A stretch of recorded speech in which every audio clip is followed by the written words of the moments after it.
IIMT academy में कार्यशाला, विद्यार्थियों की समस्याओं के बताए समाधान। IIMT अकेडमी गंगानगर मेरठ में CBSE की ओर से शिक्षकों के लिए प्रोमोटिंग मेंटल हेल्थ से संबंधित प्रशिक्षण क्षमता निर्माण कार्यशाला का आयोजन किया गया। रिसोर्स पर्सन ऑफ CBSE व सेंट गिरी स्कूल बुलंदशहर के प्रधानाचार्य अंकित कसाना और फ्रीलांस ट्रेनर व रिसोर्स पर्सन रीति मल्होत्रा ने विद्यार्थियों की समस्याओं के समाधान बताए।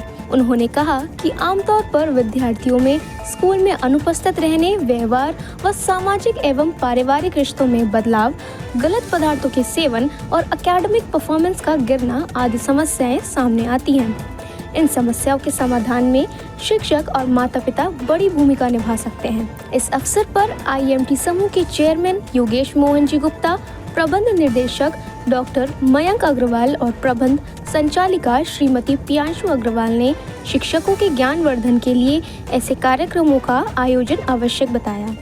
कार्यशाला में शिक्षक शिक्षिकाओं के साथ अकेडमी के डायरेक्टर डॉक्टर PK शर्मा और प्रधानाचार्य अलका शर्मा भी उपस्थित रहे।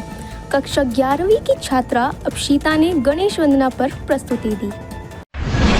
निर्वाचन आयोग का बड़ा ऐलान, देश भर में लागू होगा SIR। निर्वाचन आयोग ने पूरे देश में SIR लागू करने का ऐलान किया है। प्रेस कॉन्फ्रेंस को संबोधित करते हुए मुख्य निर्वाचन आयुक्त ज्ञानेश कुमार ने कहा कि SIR के लिए केरल, तमिलनाडु, पुडुचेरी और पश्चिम बंगाल आदि राज्यों को शामिल किया गया है। इन राज्यों में अगले वर्ष विधानसभा चुनाव भी होंगे।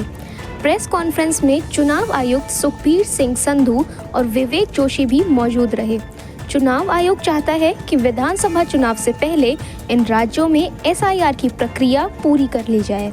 SIR के तहत वोटर लिस्ट को अपडेट किया जाएगा और जो मतदाता जीवित नहीं हैं उनके नाम वोटर लिस्ट से हटाए जाएंगे। इसके साथ ही रजिस्ट्रेशन कराकर नए मतदाताओं के नाम जोड़े जाएंगे और डुप्लीकेट वोटर्स की पहचान करके उनके नाम हटाए जाएंगे। CJI गवई ने की केंद्र सरकार से सिफारिश, जस्टिस सूर्यकांत होंगे देश के अगले मुख्य न्यायाधीश। देश के मुख्य न्यायाधीश BR गवई ने केंद्र सरकार से जस्टिस सूर्यकांत को अगला मुख्य न्यायाधीश नियुक्त करने की सिफारिश की है। CJI गवई के बाद जस्टिस सूर्यकांत सुप्रीम कोर्ट के सबसे सीनियर जज हैं। अगर केंद्र सरकार इस सिफारिश को मान लेती है तो CJI गवई के 23 नवंबर को रिटायर होने के बाद जस्टिस सूर्यकांत देश के 53वें मुख्य न्यायाधीश बनेंगे। समाचार एजेंसी PTI के अनुसार CJI गवई ने केंद्रीय कानून मंत्रालय से जस्टिस सूर्यकांत को अगला मुख्य न्यायाधीश नियुक्त करने की सिफारिश की है। सुप्रीम कोर्ट के न्यायाधीशों की रिटायरमेंट आयु 65 वर्ष है। आगामी दिसंबर से उत्तराखंड जाना होगा महंगा, दूसरे राज्यों के वाहनों को देना होगा ग्रीन टैक्स। उत्तराखंड में वाहनों से होने वाले प्रदूषण को देखते हुए राज्य सरकार ने ग्रीन टैक्स लागू करने का फैसला किया है। इसके तहत आगामी दिसंबर महीने से दूसरे राज्यों से उत्तराखंड में प्रवेश करने वाले वाहनों को ग्रीन टैक्स देना होगा। उत्तराखंड परिवहन विभाग के अधिकारियों के अनुसार ग्रीन टैक्स की दरें वाहन के प्रकार के आधार पर अलग-अलग निर्धारित की गई हैं। इनमें छोटे यात्री वाहनों को 80 रुपये, छोटे मालवाहक वाहनों को 250 रुपये, बसों को 140 रुपये और ट्रकों को भारी क्षमता के अनुसार 120 से 700 रुपये तक देने होंगे। राज्य परिवहन विभाग के अनुसार इस निर्णय का उद्देश्य वाहन प्रदूषण को कम करना, हिमालयी इकोसिस्टम की रक्षा करना और राज्य में स्वच्छता को बढ़ावा देना है। उत्तराखंड के अतिरिक्त परिवहन आयुक्त सनत कुमार सिंह के अनुसार इसके लिए सीमा चौकियों पर ऑटोमेटिक नंबर प्लेट रिकॉग्निशन कैमरे लगाए जा रहे हैं।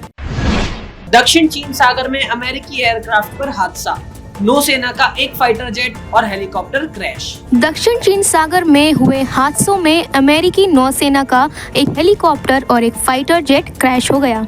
अमेरिकी नौसेना के प्रशांत बेड़े के अनुसार इन दोनों घटनाओं की जांच शुरू कर दी गई है। अमेरिकी नौसेना ने सोशल मीडिया पर बयान जारी कर कहा कि रविवार दोपहर नौसेना के एयरक्राफ्ट करियर USS निमित्ज से रूटीन अभियान के लिए निकला MH-60R Sea Hawk एक हेलीकॉप्टर हादसे का शिकार हो गया, लेकिन तत्काल बचाव अभियान शुरू कर सभी 3 क्रू मेंबर्स को सुरक्षित निकाल लिया गया है। वहीं इस हादसे के लगभग आधे घंटे बाद USS निमित्ज से उड़ान भरने वाले A-18F सुपर हॉर्नेट लड़ाकू विमान भी क्रैश हो गया। यह भी रूटीन अभियान पर था। इस लड़ाकू विमान के पायलट को बचा लिया गया है। अमेरिकी एयरक्राफ्ट USS निमित्ज वाणिज्यिक जहाज़ों पर हुतियों के हमलों के खिलाफ जवाबी कार्रवाई के लिए सेवाएं दे रहा है। क्रिकेटर श्रेयस अय्यर सिडनी के अस्पताल में भर्ती। ऑस्ट्रेलिया के खिलाफ तीसरे वनडे में हुए थे चोटिल। भारतीय वनडे टीम के उप कप्तान श्रेयस अय्यर को सिडनी हॉस्पिटल के ICU में भर्ती कराया गया है। मीडिया रिपोर्ट्स के अनुसार वह ऑस्ट्रेलिया के खिलाफ तीसरे वनडे मैच में चोटिल हो गए थे, जिसके बाद इंटरनल ब्लीडिंग होने लगी थी। इस मुकाबले में श्रेयस अय्यर ने बैकवर्ड पॉइंट से पीछे की ओर दौड़ते हुए एलेक्स कैरी का शानदार कैच पकड़ा था। इस प्रयास में उनका बैलेंस नहीं बना और कैच लपकने के बाद 2-3 पलटी खा गए थे। इसी बीच उनकी बाईं पसली में चोट लग गई थी। इसके तुरंत बाद उन्हें मैदान से ड्रेसिंग रूम लाया गया और तत्काल अस्पताल पहुंचाया गया था। समाचार एजेंसी PTI के अनुसार श्रेयस पिछले कुछ दिनों से ICU में हैं। रिकवरी के आधार पर उन्हें 2 से 7 दिनों तक ऑब्जर्वेशन में रखा जाएगा। घरेलू शेयर बाजार में फिर तेजी, सेंसेक्स और निफ्टी में बड़ा उछाल। अमेरिका में महंगाई के आंकड़े उम्मीद से बेहतर रहने के बाद इस साल 2 बार ब्याज दरों में कटौती की उम्मीद बढ़ी है। इसके चलते एशियाई बाजारों के साथ घरेलू शेयर बाजार में भी काफी तेजी आई। इस दौरान BSE सेंसेक्स 700 अंकों से ज्यादा बढ़कर 84,800 अंक के पार निकल गया। इसके साथ ही निफ्टी 200 अंकों से ज्यादा की बढ़त के साथ 26,000 अंक के लेवल को पार कर गया। इससे BSE सेंसेक्स 84,865.18 अंक पर और निफ्टी 25,988.65 अंक के लेवल पर ट्रेड करता नजर आया। वहीं एशियाई बाजारों में जापान का निक्केई और दक्षिण कोरिया का कोस्पी 2% से ज्यादा बढ़कर रिकॉर्ड ऊंचाई पर पहुंच गए। निक्केई तो पहली बार 50,000 अंक के पार निकल गया और कोस्पी 4,000 के लेवल को पार कर गया। सराफा बाजार में गिरावट जारी, सोने और चांदी की चमक हुई फीकी। देश में सोने और चांदी की कीमतों में लगातार उतार चढ़ाव देखने को मिल रहा है। दीपावली से पहले कीमतें तेजी से बढ़ने के बाद अब सोना चांदी के रेट में गिरावट आ रही है। इसके चलते आज 24 कैरेट सोने का भाव 1,24,630 रुपए प्रति 10 ग्राम पर आ गया।